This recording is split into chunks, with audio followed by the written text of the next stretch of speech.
Everyone नमस्ते हजुरहरुलाई प्रियाको किचनमा स्वागत छ। आज मैले हजुरहरुको लागि गर्मी महिनामा खाइने एकदमै चिसो मिठो बनाउन सजिलो मैंगो कुल्फीको रेसिपी लिएर आएको छु। बनाउन सुरु गरौँ है। कुल्फीको लागि मैले एउटा आँप लिएको छु। अब यसलाई काटौँ।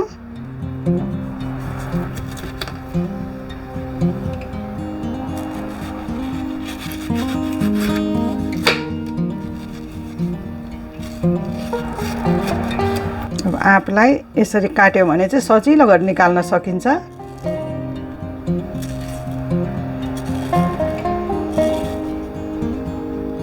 यस्तो हुन्छ, निकाल्नलाई एकदमै सजिलो हुन्छ। अब यो सबैलाई मिक्सीमा काट्दै राखौँ।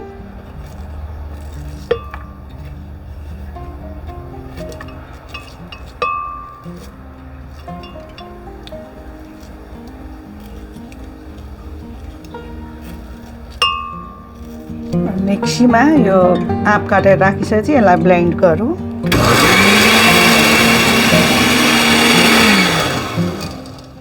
क्वार्टर चम्चा नुन राखिदिउँ अब यसमा। त्यसपछि फेरि ब्लेन्ड गरौँ।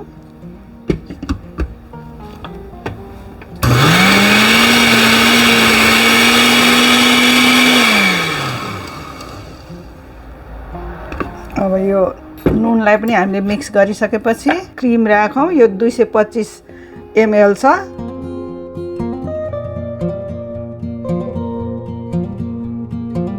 अब त्यस्तै गरेर यो मैले कन्डेन्स मिल्क पनि लिएको छु। यो चाहिँ हामीले 3 ठुलो चम्चा राख्नुपर्छ।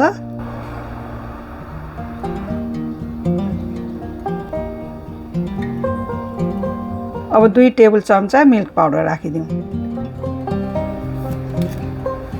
अब सबै यो राखिसकेपछि फेरि यसलाई ब्लेन्ड गर्नुपर्छ।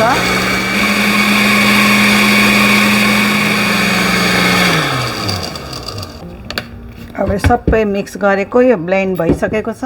अब कुल्फी मोल्डमा राख्दै जाउँ। अब यो मिक्सचरलाई यो पुरै टन नै भर्नु हुँदैन, यतिको राखौँ।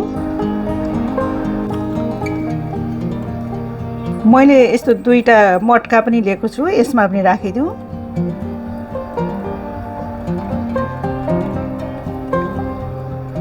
अब बाँकी फेरि यता राखौँ मोल्डमा।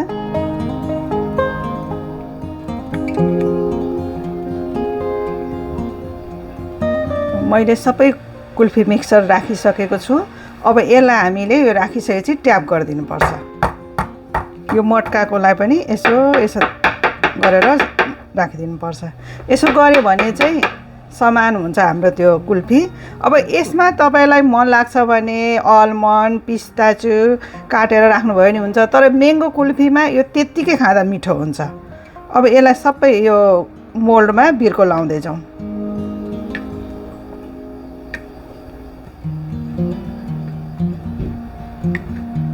अब मटकामा पनि तपाईहरुसँग चाहिँ यस्तो खाले बिर्को छैन भने माथिबाट फोइल पेपर लगाएर राखिदिन सक्नुहुन्छ। अब मसँग चाहिँ बिर्को भएको हुनाले यसरी बिर्को नै लगाइदिउँ।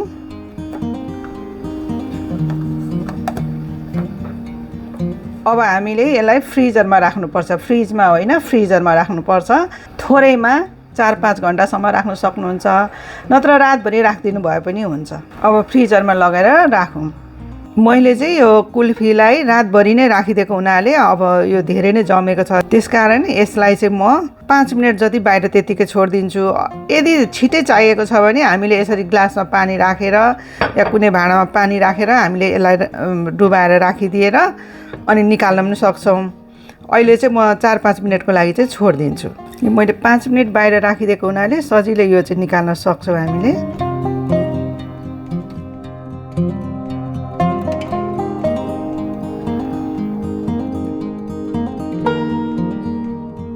तपाईहरुलाई मेरो रेसिपी मन पर्यो भने मलाई लाइक कमेन्ट र सब्स्क्राइब गरिदिनु होला। यस्तै गरेर फेरि अरू नयाँ रेसिपी लिएर आउने छु।